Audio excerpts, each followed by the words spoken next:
África se considera la cuna de la humanidad por una razón. A 50 kilómetros al noroeste de Johannesburgo se encuentra un yacimiento arqueológico único llamado Cuna de la Humanidad, un área de más de 450 kilómetros cuadrados donde se ha encontrado el mayor número de restos de homínidos del mundo. A principios del siglo XX, en el complejo de cuevas de Sterkfontein, el paleontólogo Robert Broom descubrió los restos fosilizados de antepasados humanos que vivieron hace entre 3,5 y 1,5 millones de años.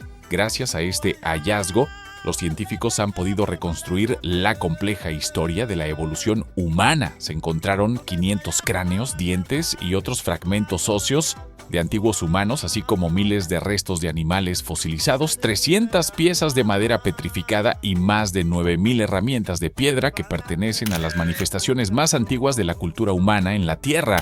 Hoy viven en la Tierra unos 8,000 millones de personas, diferentes nacionalidades y etnias, pero todos compartimos la misma ascendencia de los mismos homínidos de África.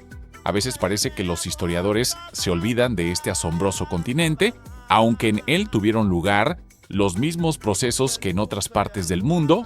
Por ejemplo, todos hemos oído hablar de Egipto, pero pocos conocen el Swahili, el imperio de Malí o Etiopía, descendiente de una verdadera civilización antigua que antes que Roma adoptó el cristianismo, llevó a cabo las campañas de Cristo contra los nubios y este país no pudo ser conquistado.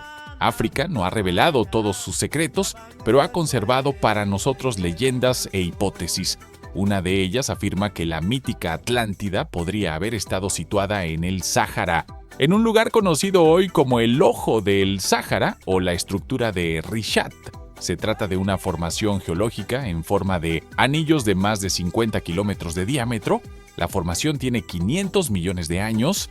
Aunque la ubicación de la Atlántida no está relacionada con el Sáhara, la teoría no es tan fantástica como parece. El desierto fue antaño un paraíso tropical con una enorme red de ríos y un gran lago de agua dulce llamado Mega Chad.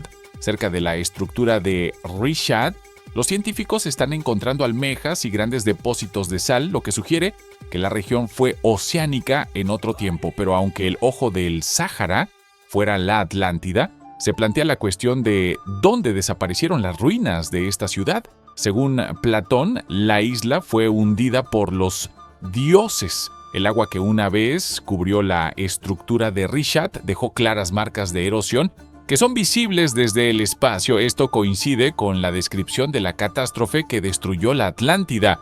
Sin embargo, por ahora solo se trata de una hermosa leyenda. Aunque mucha gente cree que África está habitada por salvajes, las pruebas arqueológicas sugieren lo contrario. Por ejemplo, en la costa del Océano Índico, en Kenia, entre los bosques, se encontraron en 1920 las ruinas de Gede, una ciudad del siglo XIII. Los habitantes de Gede eran bastante avanzados para su época. Vivían en casas de piedra con agua corriente e inodoros con cisterna.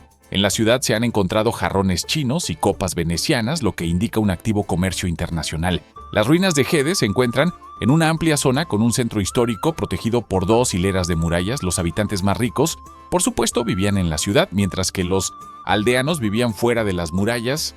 En el asentamiento encontraron una mezquita, una torre, un palacio y una tumba construidos en estilo arquitectónico swahili. Los swahili son un pueblo que vive en el norte de África, desde las orillas del lago Swahili hasta los grandes lagos africanos. Utilizaban yeso y coral para la construcción.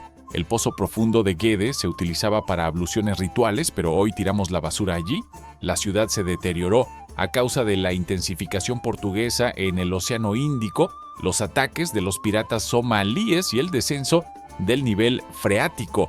En las últimas décadas se han encontrado ruinas de más de 800 asentamientos en la zona comprendida entre los ríos Zambeze y Orange. El más interesante se llama Gran Zimbabue y está situado en Zimbabue.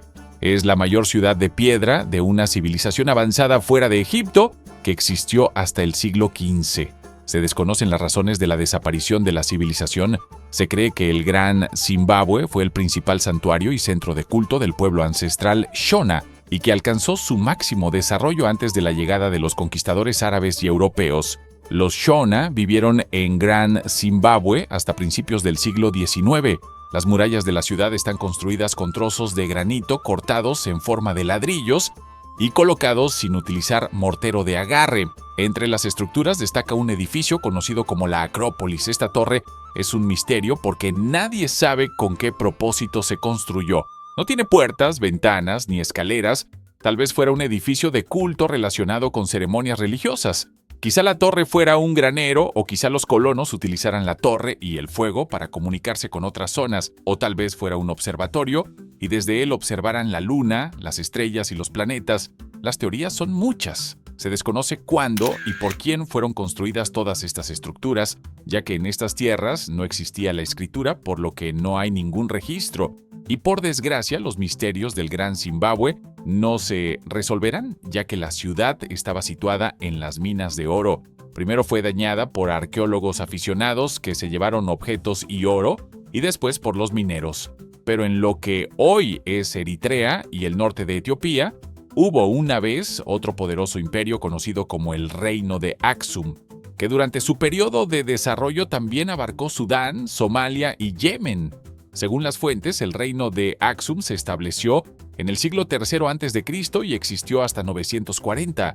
Este país se desarrolló activamente y llevó a cabo un intenso comercio de oro, marfil, vino y pescado con otros imperios.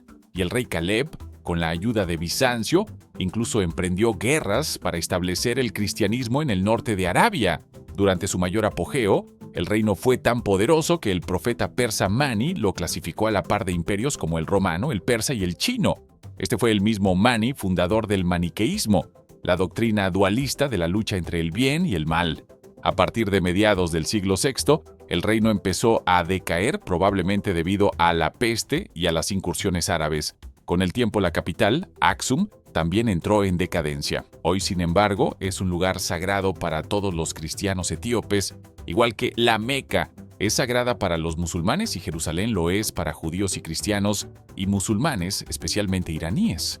Al fin y al cabo, su historia antigua está ligada a la reina de Saba, que dio a luz al rey Salomón un hijo, Menelik, que se convirtió en el primer emperador de Etiopía en el siglo X a.C. Según antiguas leyendas, Menelik nació en la actual Eritrea y viajó a Jerusalén, donde se reunió con su padre. Allí fue coronado ante el Arca de la Alianza. El Arca de la Alianza fue llevada a Etiopía antes de ser trasladada a una isla del lago Tana. Al cabo de unos siglos fue devuelta a Aksum, pero debido a la amenaza de los musulmanes fue trasladada de nuevo al lago Tana en el siglo XVI. Aksum no fue el primer estado o civilización de lo que hoy es Etiopía y Eritrea. Antes de ella ya existía el reino de Damat en el siglo VIII a.C.